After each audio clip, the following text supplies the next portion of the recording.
Good morning, नमस्कार, आदाब, सत श्री अकाल, what ever you feel connected with, this is Jyoti and welcome on physics concept.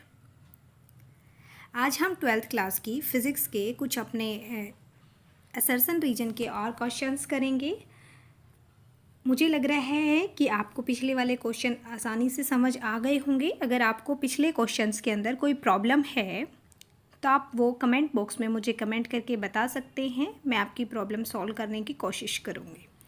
जो next question है हमारा वो है 94 क्वेश्चन नंबर, और इसमें क्या है, असर्शन दिया हुआ है electric field lines of forces diverges from A positive charge and converge eight A negative charge. देखो, मैंने आपको इलेक्ट्रिक फील्ड लाइंस की प्रॉपर्टी करवाई थी। अगर आपने देखा हो वो वाली वीडियो तो आपको याद आ गया होगा। तो उसके अंदर मैंने आपको बताया था कि जो हमारे इलेक्ट्रिक फील्ड लाइन है वो क्या होती हैं, पॉजिटिव चार्ज से बाहर की तरफ निकलती हैं और नेगेटिव चार्ज की तरफ आते आते टर्मिनेट हो जाती हैं। तो ये भी सेम बात ही बोल रहा है, लेकिन बोलने का तरीका अलग है। इसमें क्या बोल रहा है, ये डाइवर्ज, डाइवर्ज करना मतलब ऐसे फैल जाना, मतलब बाहर की तरफ निकल रही है। कन्वर्ज करना क्या होता है, एक पॉइंट पे आके मिल जाना, ऐसे, यानी कि नेगेटिव पॉइंट पे आके टर्मिनेट हो गई हैं और पॉजिटिव पॉइंट से बाहर की तरफ निकल रही हैं। तो ये हमारा हुआ राइट। ठीक है, अब हम रीज़न को पढ़ेंगे। A charge particle free to move in an electric field always move along an electric lines of force. देखो, ये कह रहा है कि हमारा जो चार्ज पार्टिकल है अगर वो फ्री मूव कर रहा है किसी इलेक्ट्रिक फील्ड के अंदर, तो वो किसके अलोंग मूव करेगा, जो इलेक्ट्रिक फील्ड लाइन जिस तरफ मूव कर रही है उसके साथ साथ मूव करेगा। लेकिन ऐसा नहीं होता है। आप लोगों को मैं बता दूं कि अगर हमारा चार्ज पार्टिकल शुरू में रेस्ट से जब चलना शुरू हुआ, मूव करना शुरू हुआ, तो इलेक्ट्रिक फील्ड लाइंस के ही अलोंग मूव करता है। लेकिन बाद में क्या होता है, जब वो किसी एंगल से मूव करने शुरू हो जाता है, तो जैसे ही उसका एंगल चेंज होता है तो उसका पाथ भी चेंज हो जाता है। वो एक रिजल्टिंग पाथ में ही मूव करेगा, कोई फिक्स उसकी डायरेक्शन नहीं होती कि वो एंगल में मूव होने के बाद भी इलेक्ट्रिक फील्ड लाइंस के अलोंग ही मूव करेगा, क्योंकि जो हमारी इलेक्ट्रिक फील्ड लाइन है वो कॉन्साइड नहीं होती हैं आपस में। ओके, तो सेकंड हमारा क्या है, रॉन्ग है। फर्स्ट जो हमारा असर्शन था वो क्या था, राइट था। तो इसका जो आंसर होगा वो क्या होगा, सी ऑप्शन होगा। आपको पता है, अगर हमारा असर्शन भी ठीक होता है और रीज़न भी ठीक होता है और R is correct explanation of A होता है तो हम ए ऑप्शन लगाते हैं। अगर हमारा असर्शन भी ठीक होता है और रीज़न भी ठीक होता है लेकिन R is not correct explanation of A होता है तो हम बी ऑप्शन को ठीक लगाते हैं। अगर हमारा ए ट्रू है और बी हमारा फॉल्स है तो हम सी ऑप्शन को लगाएंगे। अगर हमारा ए फॉल्स है और हमारा आर भी फॉल्स है, असर्शन भी फॉल्स है और रीज़न भी फॉल्स है, तो हम डी ऑप्शन को लगाएंगे।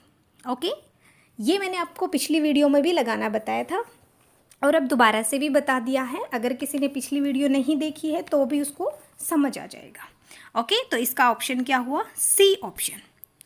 नेक्स्ट जो हमारा क्वेश्चन है वो है the charging is due to transfer of electrons.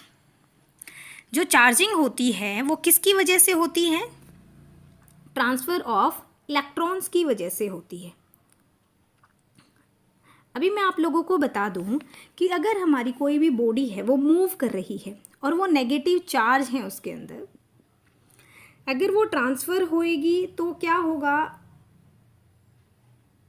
उसके अंदर जो हमारे इलेक्ट्रॉन्स हैं वो ट्रांसफ़र होंगे और जो हमारे इलेक्ट्रॉन्स ट्रांसफ़र हो रहे हैं एक जगह से दूसरी जगह पे, वो किसकी वजह से हो रहे हैं, वो नेगेटिव चार्ज ले लेते हैं फिर अपने आप।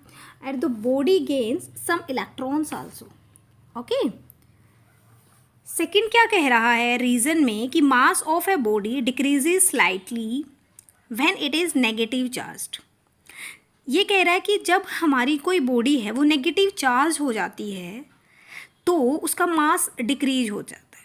ये बात बिल्कुल गलत है, क्योंकि इसका मास इंक्रीज भी हो सकता है, इसका मास डिक्रीज भी हो सकता है। ओके, तो हमारा जो ए है असर्शन है वो ठीक है, और जो हमारा रीज़न है वो है गलत। तो हमारा जो ऑप्शन सी हुआ वो ठीक हुआ। इसका ऑप्शन सी आप आंसर लगाओगे।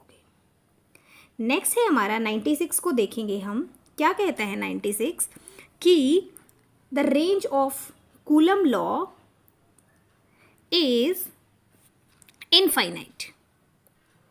तो जो कूलम लॉ है उसकी रेंज बता रहा है इनफाइनाइट। देखो, जो हमारा कूलम लॉ है वो वैलिड होता है किसके लिए? न्यूक्लियर डिस्टेंसेस के लिए। और न्यूक्लियर डिस्टेंस हमारा होता है 10⁻⁻15 मीटर, सबको पता है आप। और ये बहुत ही लॉन्ग डिस्टेंसेस पे या फिर लार्ज डिस्टेंस पे भी वैलिड होता है, इसलिए जो हमारा ऑप्शन ए है असर्शन है वो ठीक है। ओके, सेकंड बात क्या कह रहा है कि जो हमारा कूलम्स लॉ है act between two charge particle. हमारा जो कूलम्स लॉ है दो चार्ज पार्टिकल्स के बीच में एक्ट करता है। मैंने आपको बताया भी था Coulomb's law F is equal to Q1 Q2 divided by 4πε0 R square होता है। दो चार्जेस के बीच में लाई करता है, ये भी बात ठीक है, एक्ट करता है दो चार्जेस के बीच में। लेकिन जो हमारा R है is not correct explanation of A. ये आपस में एक दूसरे को करेक्ट एक्सप्लेनेशन नहीं कर रहे हैं, इसलिए हमारा जो ऑप्शन होगा वो ऑप्शन बी आएगा। क्या लिखोगे इसके लिए? ऑप्शन बी 96 के लिए। ओके, अब हमारा क्वेश्चन 97 क्वेश्चन को अगर हम देखें, क्या कहता है 97 question? If a point charge be rotated in a circle around a charge the work done will be 0। Assertion में कह रहा है अगर हम एक चार्ज लेते हैं और उसके अराउंड एक सर्कल बना हुआ है, इस सर्कल के अंदर अगर हमारा एक पॉइंट चार्ज रोटेट कर रहा है तो वर्क डन इक्वल टू 0 होगा। रीजन में क्या कह रहा है कि work done is equal to the dot product of force and distance. देखो, आप सभी को पता है जो हमारा वर्क डन होता है वो क्या होता है? Force into distance, sorry, work done is equal to force dot product distance. Dot product को अगर हम हटाएंगे तो क्या लिखोगे उसको? फोर्स डिस्टेंस और यहाँ पे कॉस ऑफ थीटा। ठीक है, अगर हम देखें जो हमारा फोर्स है वो किसके अलोंग होता है? रेडियस और डायरेक्शन ऑफ द मोशन के परपेंडिकुलर होता है। तो जो हमारा थीटा होगा वो परपेंडिकुलर में 90 डिग्री जाएगा और that will be equal to 0, यानी हमारा वर्क डन क्या हुआ? 0। तो मतलब फर्स्ट भी ठीक है और सेकंड भी ठीक है और असर्शन भी ठीक है, रीज़न भी ठीक है। और असर्शन और रीज़न दोनों ठीक होने के बावजूद R is correct explanation of A। मतलब R और A जो हैं इसने ही इसको एक्सप्लेन किया है। ये 0 हुआ, ये 0 बता रहा था असर्शन में, लेकिन आया किसकी वजह से? Dot product of the force and distance. इसलिए क्या बोलेंगे कि हमारा जो R है is correct explanation of A। So the answer will be A। Assertion भी ठीक, रीजन भी ठीक एंड करेक्ट एक्सप्लेनेशन भी। ओके, नेक्स्ट देखेंगे हम क्वेश्चन नंबर 98। क्या कहता है क्वेश्चन नंबर 98 कि A point charge is lying at the centre of a cube of each side the electric flux emanating from each surface of cube is 1/6 of total flux। देखो, मैंने आप लोगों को कराया भी था कि अगर हमारा ये क्यूब है उसके अंदर कितने फेसेस होते हैं? 6 फेस होते हैं। कौन से वाले होते हैं फेस? ये वाला हो गया, ये ऊपर वाला हो गया, ये साइड वाला हो गया। ऐसे ही करके हमारे कितने फेस होते हैं? 6 फेस होते हैं क्यूब के अंदर। और जो हमारा टोटल फ्लक्स होता है वो क्या होता है? ठीक है, तो जो हमारा फ्लक्स हुआ वो क्या हुआ? 1/6 ऑफ पहले वाला जो ईच फेस पे निकालोगे वो टोटल के 1/6 पार्ट होगा। सेकंड जो इसका रीज़न बोल रहा है वो क्या कह रहा है रीज़न के अंदर, according to the Gauss theorem the total electric flux through a close surface enclosing a charge is equal to 1/ε times of the magnitude of the charge enclose it. अभी मैंने आप लोगों को क्या बताया था कि गॉस लॉ के according phi is equal to क्या होता है, Q अपॉन एप्सिलॉन, मतलब ये भी ठीक है। दोनों के दोनों हमारे ऑप्शन ठीक हैं, लेकिन ये इसका करेक्ट एक्सप्लेनेशन नहीं है। तो इसके लिए जो आंसर आएगा वो क्या आंसर आएगा, option B option. Okay, next जो अब हम करेंगे वो है क्वेश्चन नंबर 99। इसके अंदर क्या कह रहा है कि जो when a point charge is brought in an electric field, the field at a nearby point is increased, whatever be the nature of charge। ये कह रहा है अगर कोई भी यहाँ चार्ज रखा हुआ है और हम क्या करें कोई हमने एक पॉइंट चार्ज लिया, उसको हम इलेक्ट्रिक फील्ड के अंदर लेके गए। मान लो यहाँ पर हमारी इलेक्ट्रिक फील्ड बन रही थी, ठीक है। तो अगर हम इसके अंदर लेके गए इलेक्ट्रिक फील्ड के अंदर, तो इसके जो ये वाला चार्ज रखा हुआ है इसके ऊपर इसका कोई इफेक्ट नहीं पड़ेगा। जो हम चार्ज लेके आए हैं उसके ऊपर हमेशा इसकी वजह से इसका जो इलेक्ट्रिक फील्ड है वो इंक्रीज हो जाएगा, इसका इलेक्ट्रिक फील्ड इंक्रीज हो जाएगा, ये कह रहा है। लेकिन ऐसा नहीं होता है बेटा।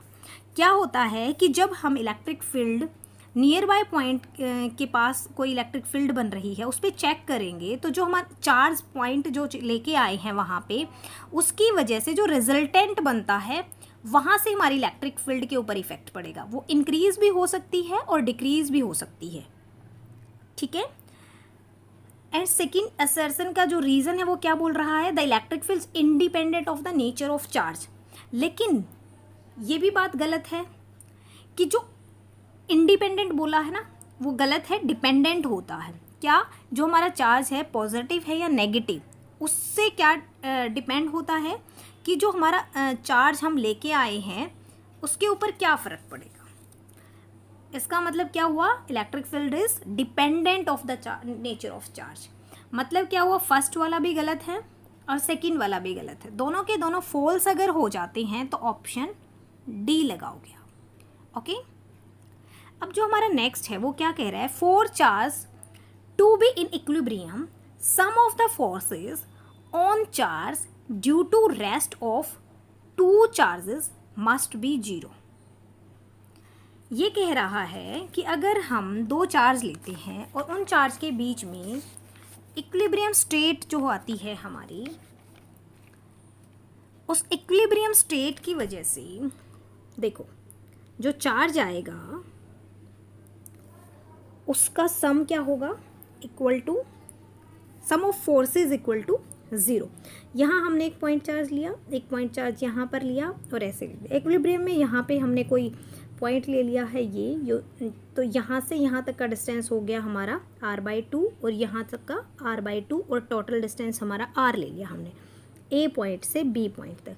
अगर हम फोर्स निकालेंगे इससे इसके ऊपर या फिर इससे इसके ऊपर, चार्ज हमने यहाँ पे भी Q लिया है और यहाँ पर भी Q लिया है, तो अगर हम फोर्स निकालेंगे तो हमारा फोर्स क्या बनेगा, F इज यहाँ पे अगर आप देखोगे ये यहाँ पे हमारा चार्ज Q था, ये हमारा चार्ज Q था, इक्विलिब्रियम की वजह से यहाँ पे हमने ले लिया स्मॉल q चार्ज। ये पॉइंट A है, ये पॉइंट B है, फोर्स A के ऊपर निकालेंगे और B के ऊपर निकालेंगे और दोनों का सम कर देंगे, ठीक है। तो यहाँ से हमने फोर्स निकाला, कैसे निकलेगा, F of A is equal to 1/4 pi epsilon naught capital Q small q divided by r/2 है दोनों के बीच में डिस्टेंस और उसका स्केयर बन गया। देखो यहाँ पे Q है और r/2 का स्केयर करोगे कितना हो गया, 4 हो गया। अब हम ये है हमारा A पॉइंट से लेफ़्ट साइड की तरफ, सॉरी राइट साइड की तरफ ऐसे जाएगा, ये राइट है ना हमारा। यहाँ से अगर आप FB निकालोगे वैल्यू हमारी सेम रहेगी, लेकिन B पॉइंट से क्या है, लेफ़्ट की तरफ ऐसे जाएगा हमारा चार्ज, सॉरी फोर्स। तो यहाँ पे अगर आप देखोगे फोर्स की वैल्यू A से आई है to the right and B से आई है to the left. The sum कैसे करोगे, देखो अगर दोनों की डायरेक्शन अपोजिट है तो उन दोनों का सम करोगे तो आप 0 के इक्वल आ गया, इसकी पॉजिटिव की तरफ और एक की नेगेटिव की तरफ। यहाँ से जो हमारा फोर्स आया है टोटल सम फोर्स का वो क्या आया है, इक्वल टू 0, क्योंकि ऐसे आया और ऐसे आया और दोनों का क्या है सम 0 के इक्वल आएगा क्योंकि अपोजिट डायरेक्शन में हो।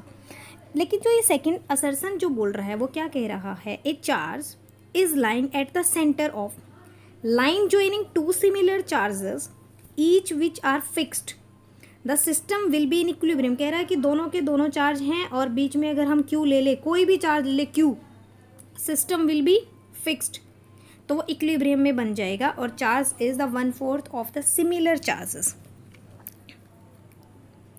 लेकिन ये बात गलत है क्योंकि जो हमारा चार्ज है, जो हमारा थर्ड चार्ज है वो कुछ भी हो सकता है, ज़रूरी नहीं है वो Q/4 ही हो, वो अपने चार्जेस के अलोंग इक्विलिब्रियम कंडीशन बनाएगा। इसका मतलब जो हमारा ये हुआ ये गलत और जो हमारा असर्शन है वो है ठीक। तो अगर हमारा असर्शन ठीक होता है और रीज़न गलत होता है तो जो हमारा आंसर होता है वो क्या होता है, सी ऑप्शन। तो इस जो लास्ट वाला क्वेश्चन है हमारा उसका ऑप्शन कौन सा आया, सी ऑप्शन। एक बार मैं आप लोगों को आंसर दोबारा से बता देती हूँ रिवीजन के लिए, या फिर आपको किसी आंसर में कन्फ्यूज़न हो गई हो तो। जो हमारा क्वेश्चन है ये वाला, इसमें था सी ऑप्शन 94 वाले में। 95 में अगर आप देखोगे तो आंसर क्या है हमारा, सी ऑप्शन। 95 में अगर आप देखोगे हमारा जो आंसर आएगा वो क्या आएगा, सी ऑप्शन 95 में। 96 में अगर आप देखोगे, 96 के अंदर जो हमारा आंसर आया है वो क्या आया है, बी ऑप्शन। जो 97 आया है उसमें हमारा आंसर आया है ए ऑप्शन। और जो हमारा 98 क्वेश्चन है उसका आंसर आया है हमारा बी ऑप्शन। ठीक है, जो 99 आया है उसमें ऑप्शन आया है हमारा डी ऑप्शन। और जो हमारा 100 वाला क्वेश्चन है उसके अंदर जो ऑप्शन आया है वो है सी ऑप्शन। ओके, होप आप सभी को समझ आ गया होगा। अगर आपको वीडियो अच्छी लगे तो लाइक शेयर सब्सक्राइब आप कर सकते। Thank you for watching, have a nice day.